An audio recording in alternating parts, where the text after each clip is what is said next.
일본의 식민지가 되어버린 대한민국을 위해 자신의 목숨과 재산을 모두 내던지고 독립운동을 하신 순국선열 분들을 우린 독립운동가라고 부릅니다. 그리고 대한민국은 이분들의 희생을 잊지 않기 위해 아이들에게 역사를 가르칩니다. 그런데 여러분은 독립가라고 아십니까? 교과서에서도 나오지 않는 이들은 과연 누구일까요?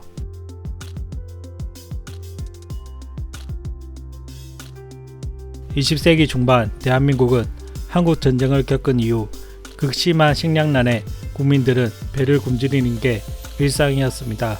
그래서 한 톨의 쌀, 나달 하나라도 더 재배하기 위해 국민 모두 밭과 논을 일구고 농작물을 심는 그때 춘원 임종국 선생은 농작물 대신 나무를 심으러 다녔습니다.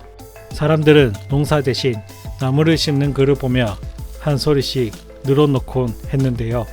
당시 대한민국 산림의 총량은 지금의 5% 수준에 머물렀다고 합니다. 그리고 붉은 민둥산 비율이 50%였다고 하는데요.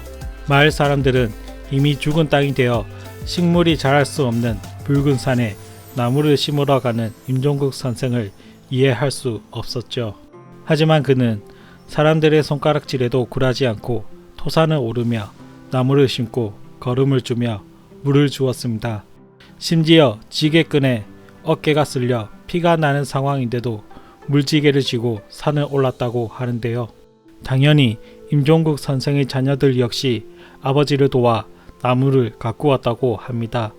그렇게 자비를 들여 진지하게 산을 되살리는 모습을 본 마을 주민들은 그제서야 임종국 선생의 뜻을 알고 도와주었다고 하는데요.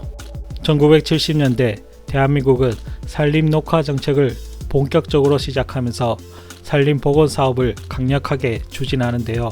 그래서 임종국 선생은 자신이 하던 양묘 사업을 확장할 수 있게 되었고 대출을 받아 토지를 매입하며 더 많은 나무를 산에 심고 가꾸기 시작했습니다.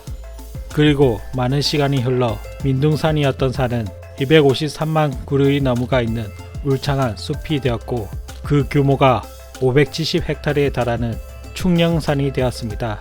임종국 선생이 이런 큰 규모의 산림을 복원하기 위해 1960년대 투자한 돈만 무려 1억 원이었다고 하는데요. 당시 이병철 회장의 개인 재산이 3억 원이었다는 것을 생각해보면 1억 원의 금액이 얼마나 큰 가치였는지 알 수 있는 대목이죠.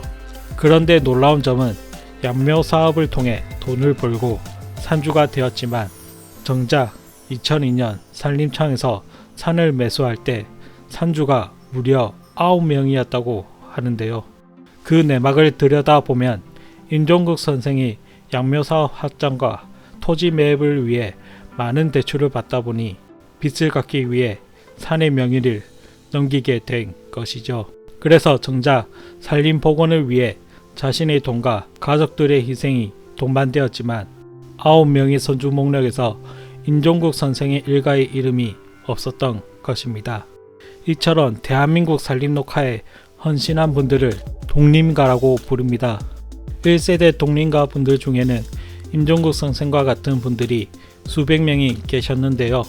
또 다른 독립가 송창근 어르신은 2013년에 대리인을 통해 50년 동안 갖고 있냐 662헥타르를 기증했습니다.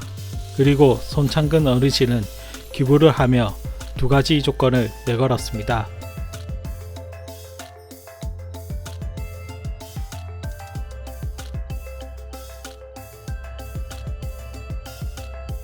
그 외에도 많은 독립가분들이 민둥산을 복원하고 그 땅을 국가에 기부하여 한국 산림녹화에 일조했습니다.